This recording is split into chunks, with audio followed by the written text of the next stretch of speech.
Et j'aimerais que ça passe en ligne.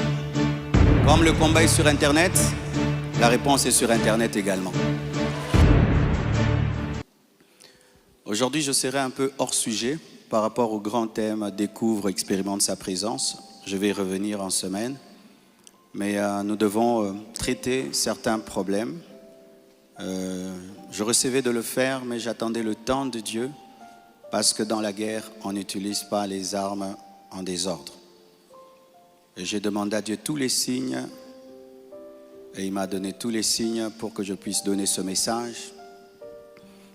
Et ce message est tellement important, pas seulement pour l'Église Compassion, mais pour toute l'Église dans le monde, parce qu'à ce sujet, il y a une fausse doctrine, des faux enseignements, que même des grands serviteurs de Dieu, je les entends le dire, donner ça comme des conseils, étant sûr que c'est de la part de Dieu qu'il parle toujours, alors que c'est souvent des forteresses, de l'ignorance, un manque d'équilibre dans la connaissance de la parole de Dieu. Vraiment, je te prie de me suivre avec beaucoup d'intelligence et d'attention, car ce message va t'aider et va nous aider tous aujourd'hui, en tant que communauté, en tant qu'Église, en tant que personne. Voici le thème de mon message ce matin. Il y a un temps pour se taire et un temps pour parler. Tu vas le dire à ton voisin, il y a un temps pour se taire et un temps pour parler. Ton voisin de gauche, ton voisin de droite, ton voisin de devant, ton voisin de derrière, ton voisin qui a peur de ce que je vais dire. Soyez en paix. Amen.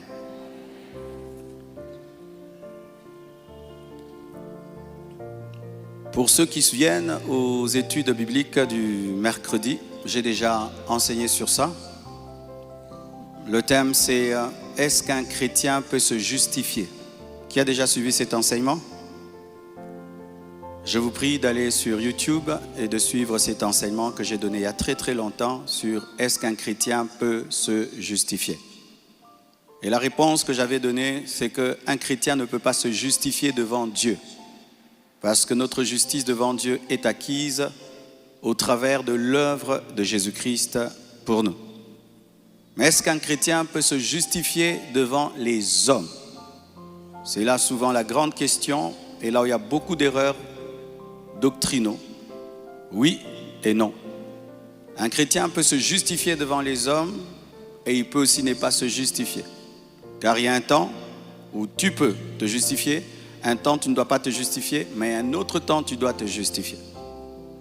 Tel est le but de mon message, de vous accorder un équilibre à ce sujet avec les temps actuels que l'Église traverse. J'entends des hommes qui me demandent de prêcher sans tenir compte de la réalité de l'Église. C'est impossible, à moins d'être fou. Lorsque Paul constatait des problèmes dans l'Église de Corinthe, il en parlait. Quand il voyait des problèmes dans l'Église de l'Éphèse, il en parlait. La plupart des épîtres que nous avons, ce sont des réponses à des problèmes. Mais on veut que les hommes de Dieu, lorsqu'ils traversent des moments difficiles, les petits, ce n'est pas important d'en parler, mais des choses qui peuvent toucher au ministère, détruire l'Église, qu'on fasse semblant et qu'on pratique la politique de l'autruche. Vous connaissez l'autruche? L'autruche, lorsque elle est en danger ou il est en danger, qu'est-ce qu'il fait? Il creuse un trou, il met seulement sa tête dans le trou et tout le reste de son corps est dehors et il pense que le fait qu'il ne voit rien, il est protégé. Le fait qu'il ignore, le fait qu'il fait semblant, ça ne fait rien. Ces mêmes personnes qui disent il faut te concentrer sur l'œuvre de Dieu, des fois je pose la question, c'est quoi l'œuvre de Dieu? Quand les âmes sont en train d'être perdues, c'est quoi l'œuvre de Dieu? Quand les âmes sont en train d'être découragées et on ne tient pas compte de cela, nous on prêche seulement, on prêche sans tenir compte qu'il y a des veines. Si tu étais en train de dormir, de prier plutôt, concentré dans la présence de Dieu, on te dit qu'il y a le feu dans ton salon alors que tu es dans ta chambre, que vas-tu faire? Tu vas dire, je suis en train de prier, je ne vais pas m'occuper du feu. Tu vas arrêter ta prière et Dieu ne sera pas contre et tu iras éteindre le feu. Car si ce feu-là, tu ne l'éteins pas, il va te tuer toi et ta prière. Alors aujourd'hui, mes frères, je vais m'occuper du feu et nous allons l'éteindre au nom de Jésus.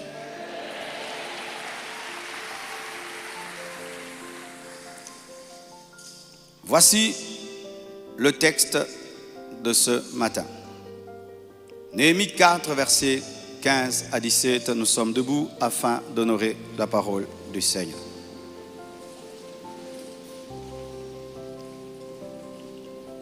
Lorsque nos ennemis apprirent que nous étions avertis, Dieu anéantit leurs projets et nous retournâmes tous à la muraille, chacun à son ouvrage. Depuis ce jour, la moitié de mes serviteurs travaillaient et l'autre moitié était armée de lances, de boucliers, d'arcs et de cuirasses. Les chefs étaient derrière toute la maison de Juda, ceux qui bâtissaient la muraille et ceux qui portaient ou changeaient les fardeaux, travaillaient d'une main et tenaient une arme de l'autre. Asseyez-vous, s'il vous plaît. Ce passage nous parle de Néhémie. Néhémie est en train de construire la muraille. Et des ennemis se lèvent. Sambala, Tobija, Gershom se lèvent pour détruire sa muraille. Dans la présence de Dieu, Néhémie reçoit une sagesse. Car quand tu es dans la présence de Dieu, Dieu exerce tes mains à la guerre et au combat. Il te donne des stratégies. Pendant qu'il est dans la présence de Dieu, Dieu lui révèle qu'il ne faut pas seulement construire, mais il faut protéger et défendre la muraille. Ainsi, c'était une manière bizarre de construire. Tu vas au chantier, tu trouves les maçons en train de construire avec une pelle, avec une lance, avec une pelle, avec une épée. Ça ne se fait pas. Si tu ne connais pas la réalité de leur chantier, tu vas leur dire non. Quand on construit, il ne faut avoir que des pelles, il faut avoir seulement des bêches. Mais quand tu connais leur réalité, tu comprendras que s'ils ne protègent pas ce qu'ils sont en train de construire, ils sont en train de bâtir en vain. Nous ne sommes pas une église normale, frères et sœurs. Nous sommes comme la muraille de Néhémie. Les choses qui nous arrivent, les combats que cette église a connus, ce ministère a connu depuis que j'ai commencé à servir Dieu, mes frères, révèlent que nous ne sommes pas normaux. Et quand tu n'es pas normal, tu ne fais pas les choses comme tout le monde. Il faut bâtir et il faut protéger. Il faut bâtir et il faut protéger. Le 1er août, nous avons bâti. Le 2e, mais aujourd'hui, nous allons protéger. Nous allons utiliser l'épée. Nous allons utiliser la hache afin de protéger le travail que nous faisons. Sinon, ce travail sera détruit. Lorsque tu n'as pas connu des vrais combats dans ta vie, des combats qui peuvent détruire toute ta vie. Souvent, les conseils que tu donnes sont des conseils d'immatures, des orgueilleux, parce que tu oses des fois conseiller quelqu'un sans avoir connu même le 1/100e de sa douleur. C'est comme une femme qui n'a jamais accouché, mais qui va donner des conseils à une femme qui a accouché 7 fois sur comment accoucher. Il faut le dire avec beaucoup d'humilité, même si tu as étudié ça, tu n'as jamais vécu ça. J'entends des gens qui me disent, il faut te taire, il faut te taire. Mais quand ils ont des tout petits problèmes, il faut voir comment ils parlent. Il faut te taire, il faut te taire. Mais il faut voir quand seulement ils sont accusés par 3 personnes dans des réunions de département, comment ils se défendent. Aujourd'hui, j'aimerais un peu nous expliquer ces choses-là, de se taire et de parler. Néhémie a donné des armes à ses maçons pour qu'ils protègent la muraille. Et aujourd'hui, je vais vous donner des armes afin de vous défendre. Parce que des fois, quand on vous dit des choses dans la cité, vous ne savez pas parce que vous n'avez pas l'information. Je vais vous donner la vraie information et vous saurez maintenant contrecarrer les contradicteurs, car tu ne peux pas défendre une vérité que tu n'as pas. Je vais vous dire la vérité. Je n'ai pas besoin d'une émission pour cela. Dieu m'a donné la chair et une église qui peut entendre. Et si le monde entier ne me croira pas, vous croirez. Et vous irez dire ce qui était dit ici.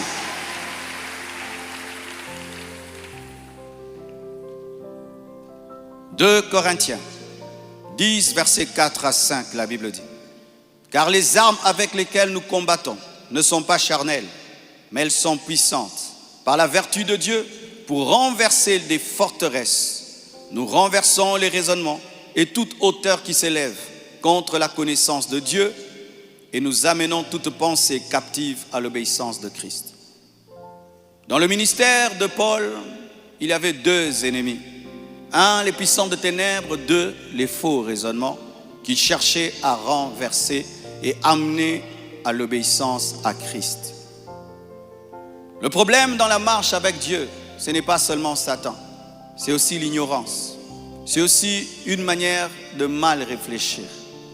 Et souvent, les faux raisonnements, les forteresses proviennent d'une fausse connaissance, des faux enseignements. Les faux enseignements bâtissent en nous une mauvaise manière de réfléchir. Et lorsque tu as une mauvaise manière de réfléchir, tu périras. La Bible dit, mon peuple périt parce qu'il lui manque la connaissance. Lorsque tu n'as pas la vraie doctrine sur parler et se taire, ça va te détruire. Hier, dans mon salon, un oiseau est entré. Et il volait. Il cherchait le chemin pour sortir de là. Tout d'un coup, il cherchait à passer par la fenêtre. Il y a une grosse fenêtre dans le salon et il voulait passer par là, mais elle était fermée. Il était là. Pourquoi? Il voyait de l'autre côté des arbres. Il voyait de l'autre côté la lumière.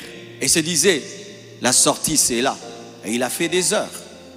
Mais au bas de cette vitre, il y avait une porte ouverte. Mais il ne s'est pas échappé parce qu'il n'avait pas la connaissance qu'il fallait qu'il baisse un peu seulement son vol et qu'il sorte de là. Et il y a beaucoup de gens qui sont dans des problèmes terribles parce qu'ils n'ont pas la connaissance à cause des enseignements déséquilibrés. Vous connaîtrez la vérité et la vérité vous affranchira. La vérité affranchit. La vérité délivre. La vérité donne la force. La vérité donne de l'assurance. Et j'ai vu au premier culte, après qu'ils aient entendu ce que j'ai dit, un voile a été arraché de leurs yeux et de leurs esprits. Et ils sont sortis forts pour affronter l'extérieur. Et c'est ce que nous allons faire encore. Vous connaîtrez la vérité et la vérité vous délivrera et vous affranchira.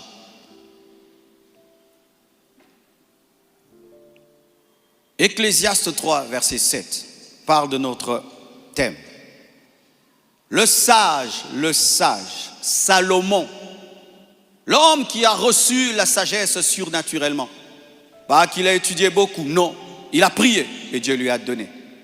De sorte qu'il était l'homme le plus sage du monde, de la terre. Et l'homme le plus sage du monde en son temps dit ceci. Salomon dit ceci. Il y a un temps pour toutes choses, un temps pour se taire et un temps pour parler. Il n'y a pas que le temps pour parler, il y a aussi le temps de se taire. Mais il n'y a pas que le temps de se taire, il y a aussi le temps pour parler. Mais souvent l'Église n'enseigne que le temps de se taire, de se taire, de se taire, de se taire. La Bible ne dit pas qu'il n'y a que le temps de se taire. C'est la Bible. Il y a aussi le temps de parler. Et ce matin, c'est le temps de parler. Je me suis tu. Lorsqu'on parlait des sacs, des parfums et tout, Dieu m'a dit, tais-toi, ne t'en occupe pas. Ça va se régler tout seul. Mais là, il m'a dit, tu vas parler. Parce que ce n'est pas le temps de se taire, c'est le temps de parler. Mon frère, tu marches avec quelqu'un, tu es témoin qui n'a pas fait le mal. On l'arrête. Est-ce que c'est le temps de se taire? Est-ce que c'est le temps de se taire? Tu travailles avec ton ami, il est accusé dans la société d'avoir volé. Mais toi, tu étais là, tu sais qu'il n'a pas volé. Est-ce que c'est le temps de se taire? Mais pourquoi vous n'enseignez que taisez-vous, taisez-vous, taisez-vous? D'ailleurs, lorsque tu ne parles pas, et tu es témoin de sa bonté. C'est toi qui es coupable. Vous tous qui me connaissez et qui ne parlez pas, vous êtes des coupables. Vous tous qui connaissez comment je marche avec Dieu, comment j'ai aimé mon épouse, comment je crains Dieu et je l'aime de tout mon cœur, mais vous ne parlez pas, c'est vous qui êtes des coupables. C'est vous les coupables. Ton enfant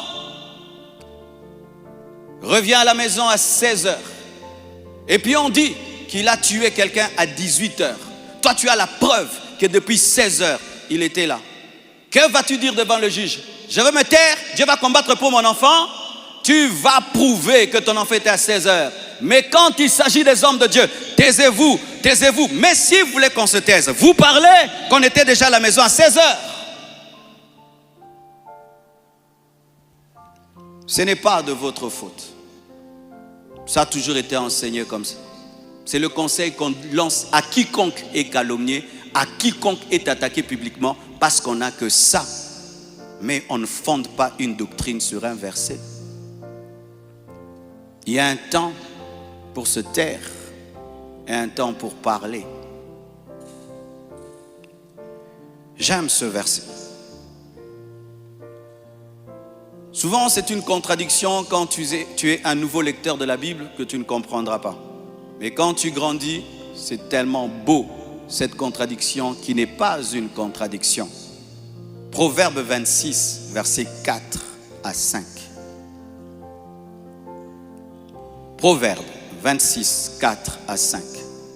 Ne réponds pas à l'insensé selon sa folie, de peur que tu ne lui ressembles toi-même. L'autre passage. Réponds à l'insensé selon sa folie, afin qu'il ne se regarde pas comme sage.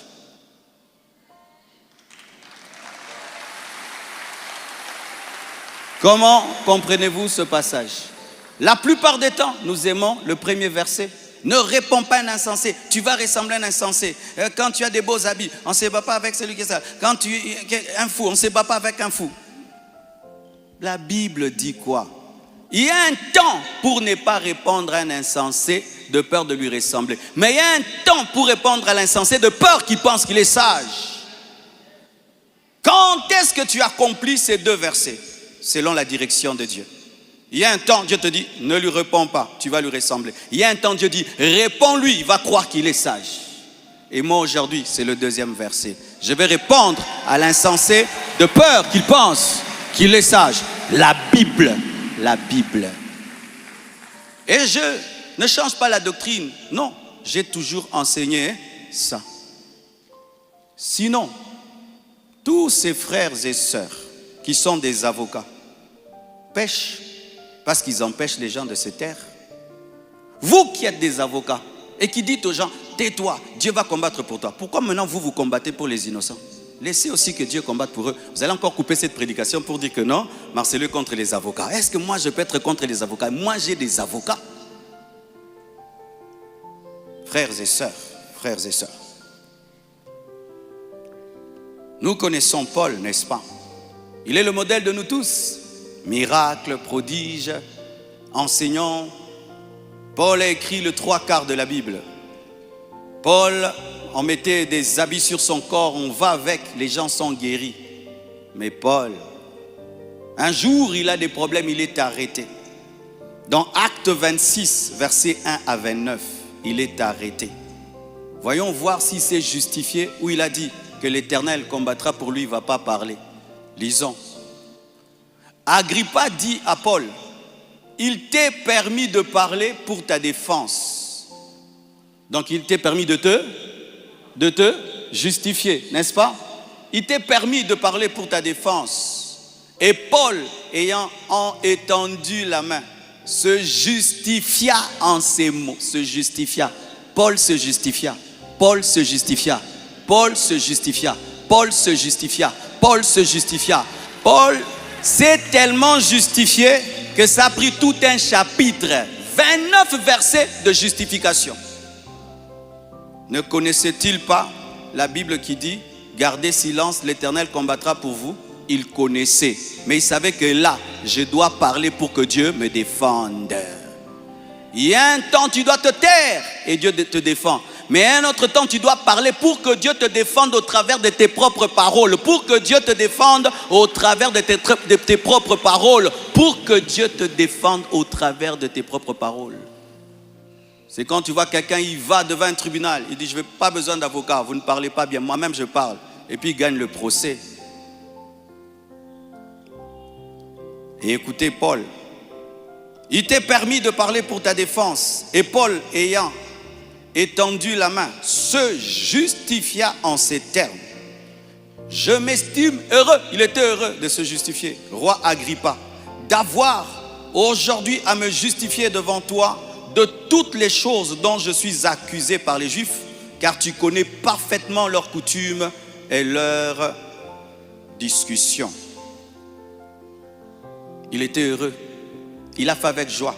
Et tout ça, 1 à 29, ce n'est que la justification de Paul. Suis-je plus grand que Paul? Ne fondez pas votre doctrine sur un verset. Lisez toute la parole et vous aurez l'équilibre. Il y a un temps pour parler, un temps pour se taire, un temps pour se taire, un temps pour parler. Prenons le verset qu'on utilise toujours, Exode 14, verset 14. Vous êtes avec moi?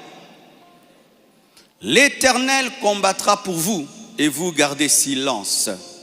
Lorsque tu lis la Bible, on ne prend pas un verset comme ça. On lit la Bible dans son ensemble, dans son contexte. Par exemple, si tu prends la Bible, on dit, Jésus dit à Judas, toi aussi va faire de même. Tu vas croire que Jésus te dit de te pendre, n'est-ce pas? Mais quand tu prends le contexte d'Exode 14, verset 14, il s'agissait de quoi? Israël sort de l'Égypte. Devant lui, il y a la mer Rouge.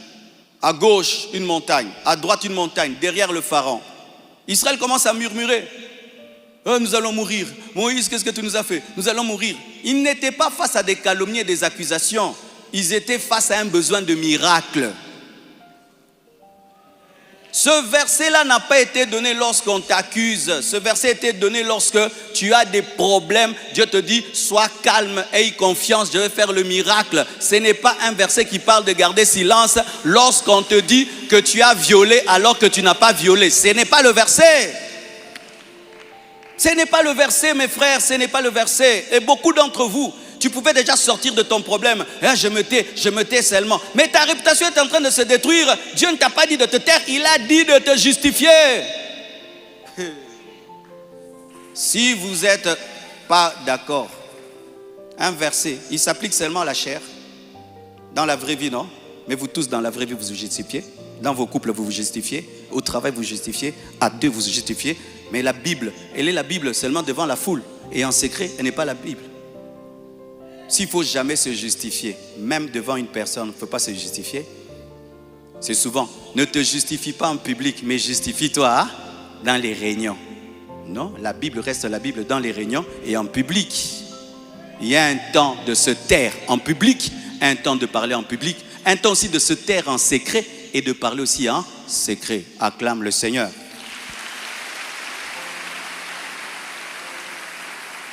Lorsque tu lis un verset, et tu veux comprendre sa profondeur, va aussi dans d'autres versions. Dans d'autres versions, Exode 14, la Bible dit ceci, le Seigneur va combattre à votre place et vous, vous n'aurez rien à faire. C'est ça l'interprétation. Quand on dit garde silence, c'est-à-dire vous ne ferez rien. Ce n'est pas vous ne parlerez pas, vous ne ferez rien. Dieu dit à Israël, dans ce combat, vous ne ferez rien. Et ils n'ont rien fait. Moïse a seulement élevé le bâton. La mer Rouge s'est ouverte. Dieu a commencé à tuer les Égyptiens quand ils sont entrés dans l'eau. Ils n'ont rien fait. Mais est-ce que toutes les batailles des Juifs, ils ne faisaient rien? Je vous pose la question. Est-ce que toutes les batailles d'Israël, Israël ne faisait rien? Parce que Dieu, pour la mer Rouge, a tout fait. Ils avaient besoin que David lance la pierre pour tuer Goliath. La pierre n'est pas sortie d'elle-même de la main de David. Il l'a lancée. Il y a un temps où Dieu fait tout. Mais un temps, Dieu fait avec toi. Tu deviens co-ouvrier. Il passe par toi. Dieu va le faire, Dieu va le faire. Pas toujours. Dieu t'a habillé ce matin. Dieu a démarré ta voiture ce matin. Dieu t'a nourri ce matin. Tu l'as fait toi-même. Tu as péché. Mais pourquoi, quand tu es face à des accusations, tu penses que Dieu fera tout pour toi, alors que tu as des arguments à présenter pour détruire les fausses accusations? Sinon, on n'aura pas des grands avocats, on n'aura pas des grands hommes qui défendent les gens. Au nom de Dieu parlera pour vous. Pensez-vous que Kim est un pécheur qui défend beaucoup de gens? Il y a des gens qui ont failli être en prison. Kim est allé défendre une maman de cette église, a prouvé qu'elle n'avait pas volé. La maman est libre là. Est-ce qu'on a dit, Dieu, tu vas défendre la maman? Dieu a défendu la maman au travers de Kim, qui est l'avocat. Eh oui, acclamons les avocats.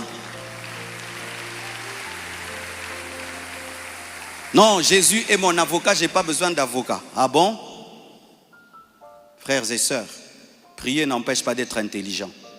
Amen. Hein?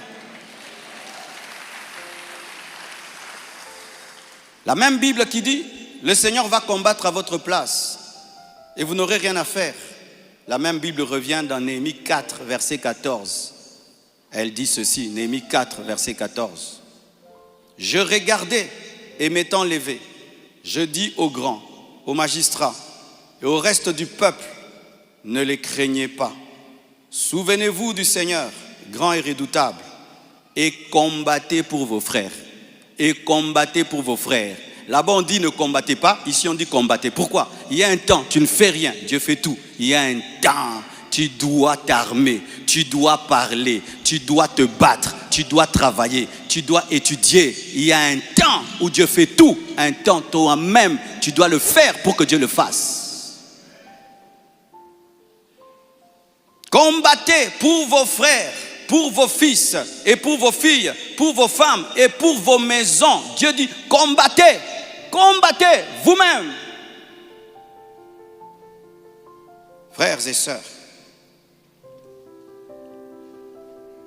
pourquoi aujourd'hui notre pays n'a pas une forte armée? Ce sont ces enseignements-là. On vous attaque, on vous combat. Vous êtes seulement dans les églises, vous priez, vous priez. Les Juifs qui nous ont donné la Bible ont une armée, ils vont en guerre. Quand l'Iran les a attaqués, ils ont envoyé aussi les bombes. La guerre est finie. Les Américains qui sont venus faire des croisades ici, ils ont la plus grande armée du monde. Prier, avoir la Bible ne les a pas empêchés d'avoir une grande armée. Mais nous, prier nous a empêchés d'avoir une grande armée.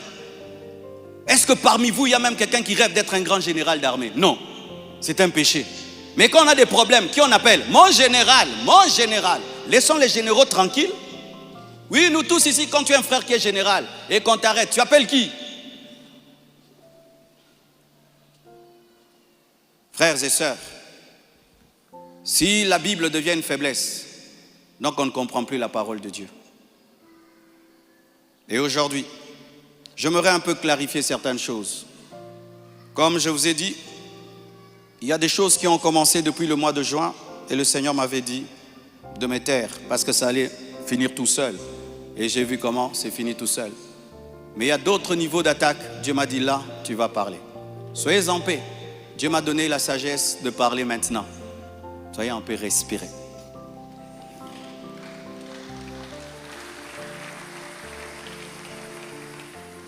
Désormais, lorsque j'aurai des choses très très importantes et pertinentes, j'écrirai et puis je lirai. Amen.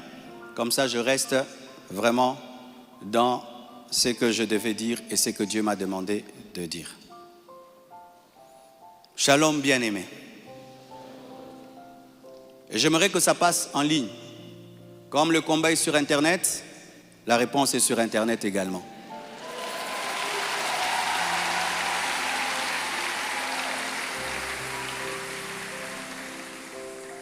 Je n'avais pas l'intention de m'exprimer publiquement à ce sujet, mais voyant le plan manifeste de l'ennemi, de s'aimer la division et de tenter de déstabiliser la communauté CREFEM, j'ai été conduit à sortir de mon silence. Et cela se fait aujourd'hui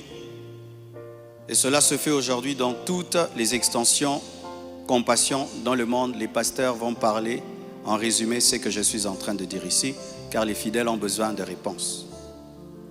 S'il ne s'agissait que de moi, j'aurais gardé le silence, car de telles choses me sont souvent arrivées. Mais puisque l'honneur de l'Église et la paix de plusieurs sont en jeu, je dois parler, car il y a un temps pour se taire, un temps pour parler.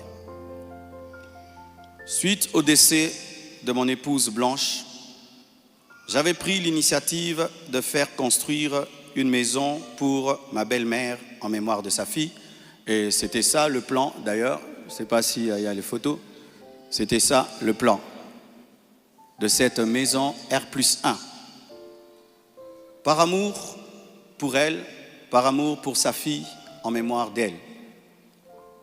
Sur la parcelle, ma parcelle qui est à Bibois, 10 mètres sur 30 que j'allais lui donner.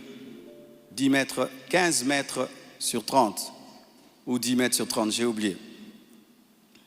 Alors, lorsque j'ai décidé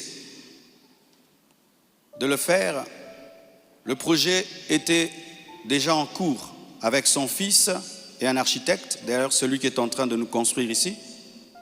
J'ai décidé d'en informer également la branche paternelle de la famille, pour des raisons de transparence.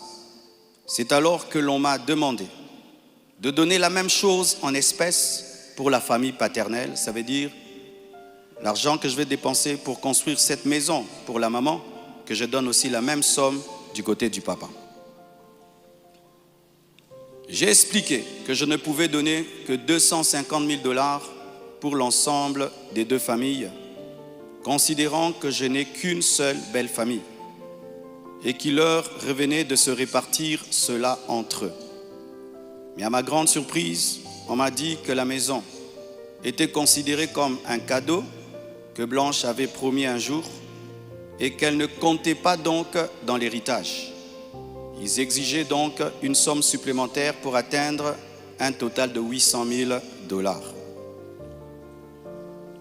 Par ailleurs, certains membres de leur famille ont contesté ma désignation légale comme liquidateur de mes propres biens, réclamant que ce rôle soit attribué à ma belle-mère. Ce que j'ai catégoriquement refusé, car cela ne respecte ni le droit ni l'équilibre. Comment je peux être vivant et c'est quelqu'un d'autre qui va liquider mes biens? Ils m'ont également reproché d'avoir exprimé pendant le deuil ma volonté de ne plus me remarier, une déclaration faite sous le choc et la douleur, car lorsqu'on pleure, on dit des choses, en prétendant que j'avais menti parce que j'ai finalement choisi de reconstruire ma vie. L'un d'eux m'a même dit que je devais rester veuf jusqu'à ce qu'ils reçoivent leur héritage. 2 réunions ont eu lieu entre moi et une partie de ma belle famille. Malheureusement, aucun accord n'a pu être trouvé. Ils m'ont officiellement réclamé 800 000 $ au travers de mes avocats, tandis que j'avais proposé 250 000 $ à l'amiable, par amour, par respect et pour honorer la mémoire de Blanche. Cela alors même que dans ma famille Tounassi, les biens sont toujours laissés à 100% aux orphelins, car c'est là notre coutume, nous ne dérangeons jamais les veuves ni les veufs, tout est donné aux orphelins. Suite à cette impasse, nous avons lancé un inventaire légal de mes biens, conformément au code de la famille en RDC, dans le cadre d'un régime de communauté de biens avec 4 héritiers. À ce jour, leur part est estimée à moins de 150 000 $, car certains biens que nous avons, certains ont été mis totalement au nom des enfants, et nous, on n'est que des représentants, mais ce n'est pas à nous. Et d'autres biens ont été donnés à l'orphelinat. On a vendu notre parcelle de Limété à l'orphelinat à un prix cadeau. Donc, c'est 150 000 $, donc inférieur à ce que j'avais volontairement proposé. Les calculs d'ailleurs sont en cours jusqu'à aujourd'hui parce qu'ils considèrent que ce n'est pas le bon chiffre. Mais alors que les discussions entre avocats étaient en cours et que j'étais en voyage, certains ont choisi la voie de la diffamation publique. Leur objectif, me nuire personnellement et anéantir le ministère. Ils me l'ont dit clairement, que nous allons détruire ton ministère, nous allons détruire ta réputation, nous allons détruire l'Église. Récemment, un appel, un numéro anonyme d'Afrique du Sud m'a confirmé ce plan. La personne a affirmé détenir plusieurs enregistrements vocaux dans lesquels Blanche était en train de se confier à sa maman. Et un jour, je parlerai de tout ça, mais pas maintenant. J'en parlerai dans 1 mois, 6 mois. Un jour, je parlerai de tout ça. Ces paroles arrachées de leur contexte et de leur timing, me faisant passer pour un mauvais mari, notre couple pour un couple détruit, alors que la plupart d'entre vous ici, vous savez combien nous nous aimions. Mais dans chaque couple, il y a des temps, des fois, des petites frictions, comme dans tous vos couples.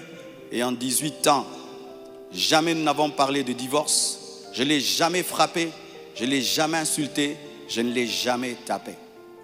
Après 18 ans de mariage, je lui ai redemandé en mariage. Je suis allé prêcher dans l'église de mon fils Olivier, au Botswana.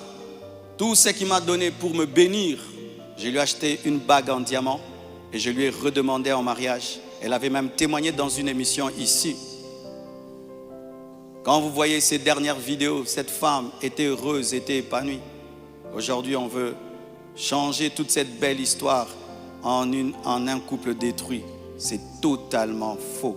Ceux qui veulent me croire, croiront. Ceux qui ne veulent pas, ne croiront pas. Mais je sais qui je suis devant Dieu et comment j'ai fait de tout mon mieux pour que cette femme ne manque de rien et de rien et de rien. Je ne sais pas si un jour Oracle pourra m'appeler et je l'enregistrerai pour un jour sortir ces enregistrements. Des fois, je me pense être dans un film. Il m'a aussi été reproché faussement qu'Esther venait déjà à Kinshasa du vivant de Blanche, ce qui est faux. Vous pouvez aller à la DGM, c'est seulement le mercredi. Elle est venue quand? Mercredi qu'elle est venue. Et d'ailleurs, quand elle est arrivée à l'aéroport, la DGM devait l'amener parce que c'était sa première fois. Je l'ai rencontrée après le départ de Blanche au travers d'un ami. Avant cela, je ne la connaissais pas. On ne se connaissait pas. Et on dit que j'allais souvent au Canada plus de 10 fois. De toute ma vie, je suis allé au Canada que 2 fois, pendant que Blanche était vivante. Et après, j'ai voulu aller. Je n'ai pas eu le visa. Ceux qui font mes démarches de visa du Canada sont là. Je ne suis même pas allé 3 fois au Canada dans ma vie. Et ce qui est pire, on dit que j'ai pris ces biens, ces sacs, c'est plutôt ces habits, j'ai mis dans des sacs poubelles pour donner à la belle famille.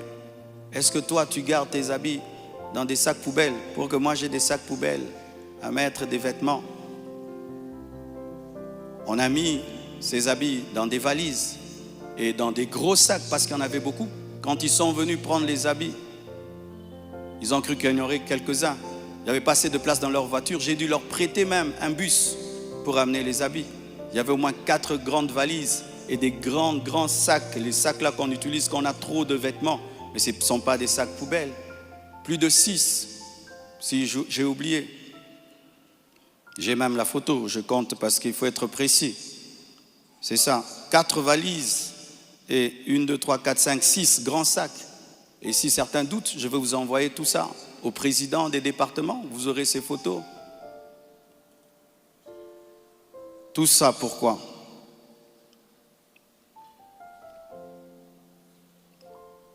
Et ce qui est terrible, on m'accuse même de l'avoir tuée, alors qu'elle est décédée d'une crise cardiaque à l'hôpital, suite à une opération. Et ils m'ont posé la question, elle est morte de quoi? Je leur ai dit, on l'a opérée, elle n'a pas supporté l'opération. Le même jour, quand je suis arrivé avec son corps, après encore, la famille paternelle me pose les mêmes questions devant 10 personnes, 15 personnes, j'ai expliqué. Ils savent de quoi elle est morte. Et aujourd'hui au Congo, si tu deviens grand, donc tu tues les gens. Quiconque meurt à côté de toi, c'est toi qui le tues. Le jour que Dieu t'élèvera, tu comprendras ça. Tu dois prier que tout le monde vive 90 ans. Si les gens commencent à mourir, c'est toi qui les tues. Comment peux-je tuer la mère de mes enfants? Priver Tabiri de sa maman? Comment? Même toi, qui viens de te convertir, tu ne peux pas faire une telle chose. Moi, serviteur de Dieu. Elle est partie en Turquie samedi. Je l'ai suivie dimanche. On s'est rencontrés même avec papa à l'aéroport. Elle était déjà partie. Elle me disait de venir. Parce que pour son opération, il fallait que le mari signe.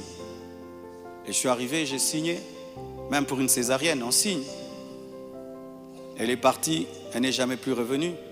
Et comment son corps est venu vite?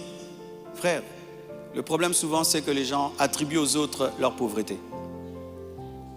Lorsqu'il n'y a pas les moyens, quelqu'un peut mourir lundi pour que le corps vienne. On prend 2 semaines de cotisation. Mais quand Dieu t'a béni et tu as des relations, et même le médecin est touché par ce qui t'est arrivé, c'est ce médecin qui a tout fait.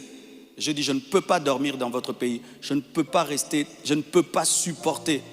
Je dois partir demain. Mes enfants ne peuvent pas rester en train de pleurer dans ce pays. Il a dit, qu'est-ce que tu veux que je fasse? J'ai dit, fais tout, que je rentre. Il a tout fait et on est venu. Et c'est la sorcellerie. Comment quelqu'un peut mourir tel jour? Du coup, vous prenez le corps, vous amenez, c'est trop vite. Donc vraiment, c'est terrible, terrible. Vraiment le niveau de raisonnement que les Congolais nous avons atteint, vraiment. Vraiment que les écoles recommencent, je ne sais pas, vraiment. C'est terrible. Des fois, je me dis, tous les derniers de la classe qu'on ne voyait plus, ils sont remplis maintenant, là-bas. Et vous savez, le dernier de la classe, le professeur donne un cours de 2 heures du temps, et puis il a 1 sur 10. Le premier de la classe, il comprend, tu l'as 10 sur 10. Tu te dis, comment tu ne comprenais pas? C'est ça, maintenant, on a des cerveaux des derniers de la classe en RDC. Dis à ton voisin, même ce que tu es en train de comprendre, ce que le pasteur dit. Il faut vérifier, hein. Peut-être tu es un dernier de la classe à côté de toi.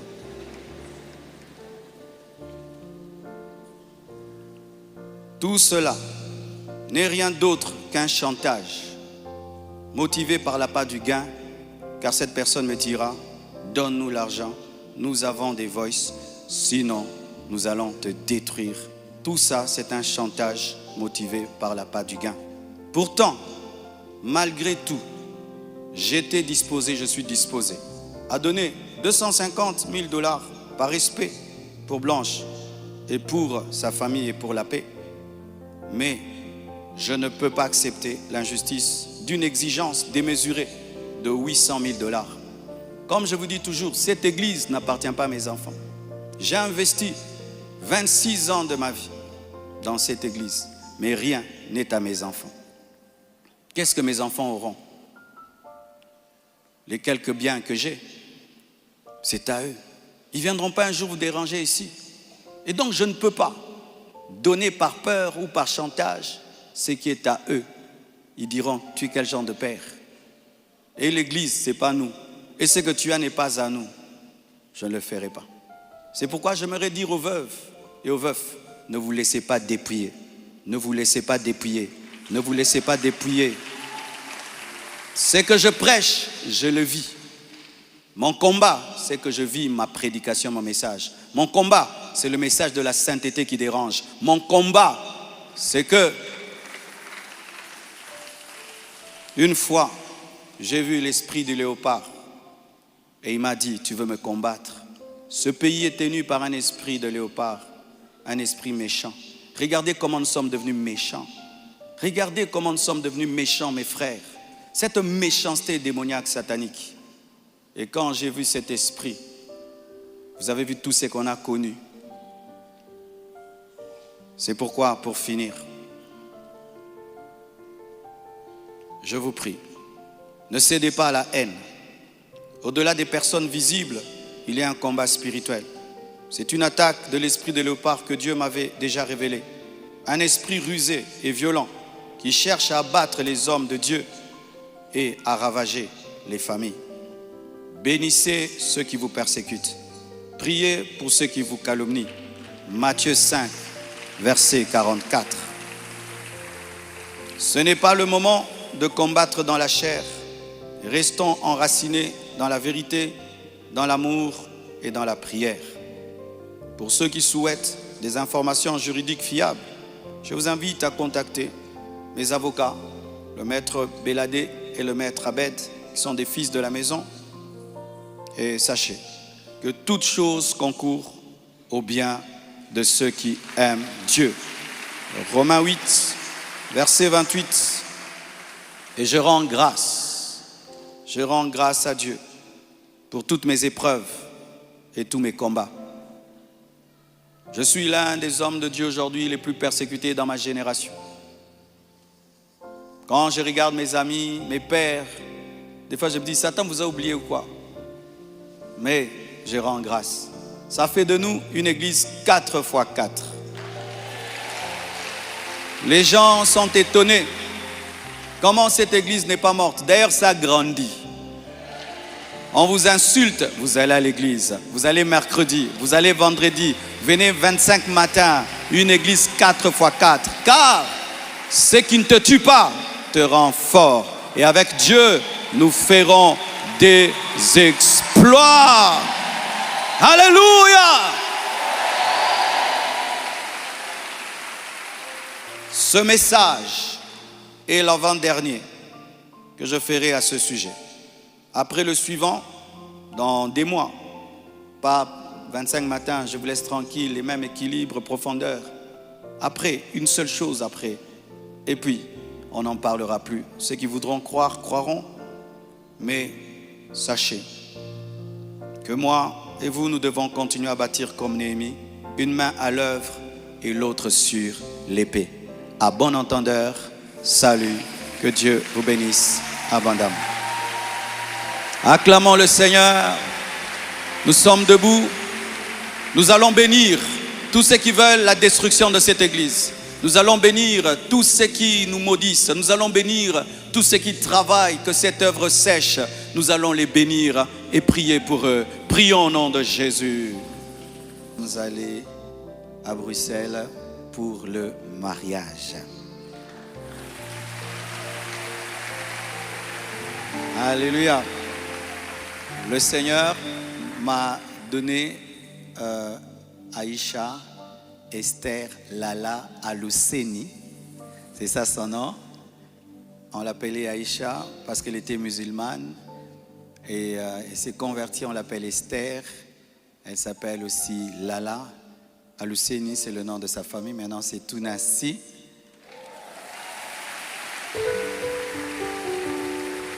Et elle est prédicatrice, elle est modératrice, elle est aussi interprète en anglais et en français, elle parle même espagnol. Et c'est une femme remplie de sagesse, d'onction, mais vous m'avez interdit de ne plus glorifier. Donc je m'arrête là. Je vous prie de l'aimer, je vous prie de la recevoir. Elle est étrangère, elle est malienne avec des origines libanaises, mais elle est aussi canadienne.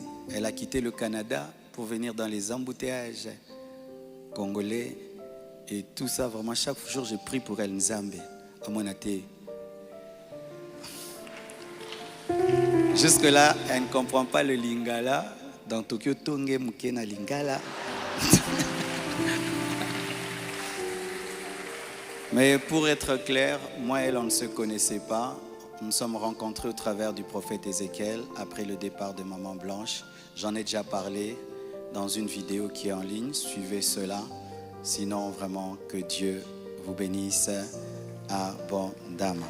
Il n'y a pas de bébé? Pas de bébé. Nous allons nous tenir debout et elle va prier pour notre départ.